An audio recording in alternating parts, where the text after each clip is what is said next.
అపోస్తుల కార్యములు 5వ అధ్యాయము 17వ వచనం నుండి 26వ వచనం వరకు. నేటి మొదటి పట్టణములో దేవదూత చెరసాలన్న అపోస్తులను విడుదల చేసినది. అపోస్తులు ప్రేషిత కార్యములో దేవుని అనుగ్రహంతో వారు అనేక అద్భుతాలు చేస్తున్నారు. ప్రజలందరూ కూడా వారి చుట్టూ చేరుతున్నారు. అది చూసి అసూయపడ్డారు. ప్రధాన అర్చకులు, సద్దుకయ్యులు, పరిసయ్యులు వారిని బంధించుతున్నారు. ఒక రాత్రి దేవదూత వారి వద్దకు వచ్చి చెరసాల తలుపులు తెరిచి వారిని విడుదల చేసినది.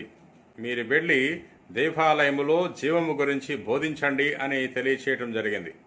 దేవదూత చెప్పినట్లే అపోస్తలులు దేవాలయం ప్రవేశించి దేవుని యొక్క సువార్తను ప్రకటించారు. తర్వాత రోజున ప్రధానార్చకులు, సద్దుకయ్యులు, విచారణ సభలోని సభ్యులందరూ కూడా సమావేశమై ఈ అపోస్తలులను విచారించాలని ప్రయత్నం చేశారు. అధికారులను చెరసాలకు పంపారు. బంధింపబడిన అపోస్తలులను తీసుకురామని.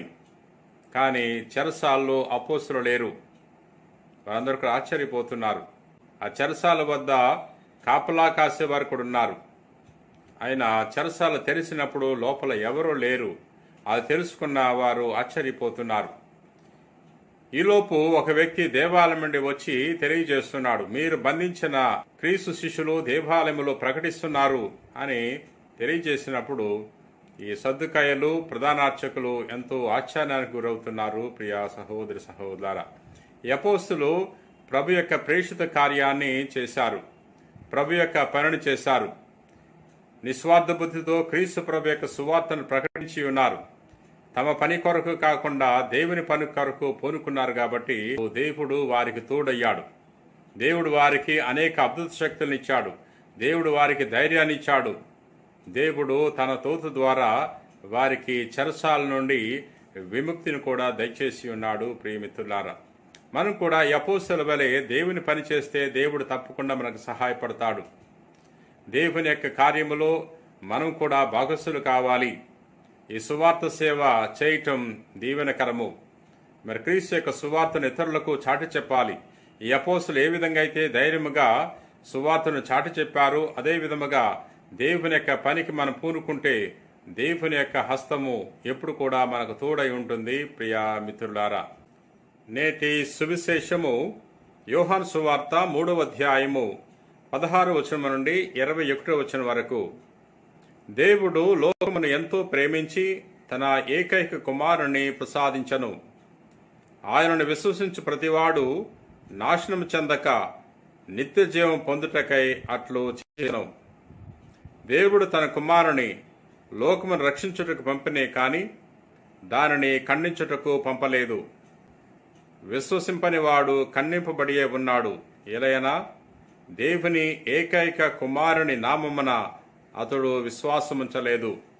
క్రీస్తునాథుని యందు ప్రియా సహోదరి సహోదరులారా, నేటి సువార్తలో యేసు ప్రభు నికోదేముతో తెలియజేస్తున్నాడు. దేవుడు మానవుని ప్రేమించాడు, ఎంతగానో ప్రేమించాడు. తన కుమారుని లోకానికి పంపించి లోకము కొరకు తన కుమారుని బలి చేసి ఉన్నాడు అనే విషయాన్ని తెలియజేస్తున్నాడు. ఎవరెవరైతే కుమారుని విశ్వసిస్తారో అటువంటి వారు రక్షింపబడతారని, ఎవరైతే తన కుమారుని విశ్వసించారో అటువంటి వారు శిక్షింపబడతారనే విషయాన్ని కూడా ప్రభు నికోదేముతో తెలియచేస్తున్నాడు. ప్రియా సహోదరి సహోదరులారా, దేవుని యొక్క ప్రేమ ఎంతో గొప్పది. మన యొక్క ప్రేమ పరిమితమైనది. మన ప్రేమకు షరతులు ఉన్నాయి, సరిహద్దులు ఉన్నాయి. కానీ దేవుని యొక్క ప్రేమకు షరతులు లేవు, పరిమితులు లేవు, సరిహద్దులు లేవు. ప్రియా సహోదరి సహోదరులారా, దేవుడు తన కుమారుని మన కోసం, మన రక్షణార్థం ఈ లోకానికి పంపి ఉన్నాడు. మనలను దేవుని మార్గములో నడిపించటానికి, మనలను తండ్రితో ఐక్యపరచటానికి దేవాది దేవుడు తన కుమారుని పంపించి ఉన్నాడు. తండ్రి దేవుడు చేసిన త్యాగము ఎంతో గొప్పది. ఎంత గొప్పదంటే మనము మన యొక్క భాషలో దాన్ని వర్ణించలేము. దేవునికి తన ఏకైక కుమారుడు ఎంతో ప్రియమైన వాడు. ఆ ప్రియమైన ఏకైక కుమారుని మానవుల కోసం త్యాగం చేయటానికి ఏమాత్రం కూడా వెనుకంజ వేయలేదు. ప్రియా మిత్రులారా, దేవుని ప్రేమ అంత గొప్పది. మనము దేవుని యొక్క ప్రేమను చవిచూడాలి. దేవుని యొక్క ప్రేమను పొందుకుని ఆ ప్రేమను ఇతరులతో చాటి చెప్పడానికి ప్రయత్నం చేయాలి. ప్రియా మిత్రులారా,